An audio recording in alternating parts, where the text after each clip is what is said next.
Ya, selain tokoh wanita, Presiden Prabowo Subianto memanggil sejumlah tokoh baru dari berbagai latar belakang ke Kertanegara, Jakarta Selatan. Tokoh-tokoh ini diproyeksikan akan mengisi posisi menteri dan kepala lembaga di pemerintahan Prabowo Gibran.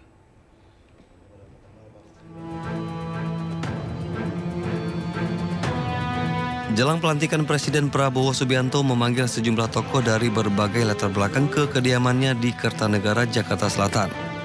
Pemanggilan sejumlah tokoh ini nantinya akan diproyeksikan akan menempati posisi menteri dan kepala lembaga di pemerintahan Prabowo Gibran. Ada yang menarik karena terdapat sejumlah tokoh pendatang baru yang sebelumnya belum pernah menduduki posisi menteri atau kepala negara dalam pemerintahan Presiden Joko Widodo. Di antaranya Pegiat HAM Natalius Pigai, Waketum Partai Gerindra Fadlizon, Ketum PKB Mohaimin Iskandar, dan pakar hukum tata negara dan sekaligus politikus PBB Yusril Ihza Mahendra. Usai bertemu dengan Prabowo, Yusril mengatakan pertemuannya sangat singkat karena keduanya sudah lama saling mengenal. Sementara Natalius Pigai menyatakan ia paling sering dipanggil oleh Prabowo.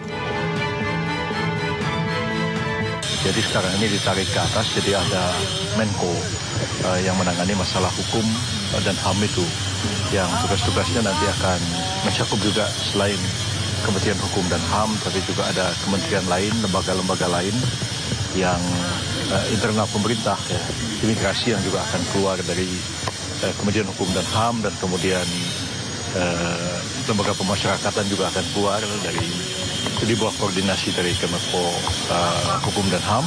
Begini, mungkin saya dari semua orang itu yang sering dipanggil. Oh gitu? Dari udah belasan tahun yang lalu. Dan saya anak buahnya langsung kan. Saya prajurit yang selalu dipanggil. Biasanya yang diobrolkan soal hal apa sih, Bang? Tentang kebangsaan. Kebangsaan. Abang bener nggak Bang jadi proyeksi Menteri HAM? Saya tidak punya kewenangan untuk bicara itu. Tapi kalau dijadikan sebagai Menteri HAM, siap saja. Saya tidak punya kewenangan menjawab.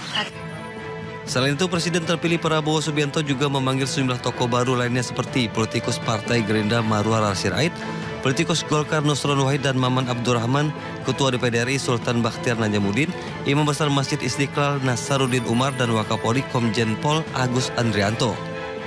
Tim Liputan Ainus melaporkan.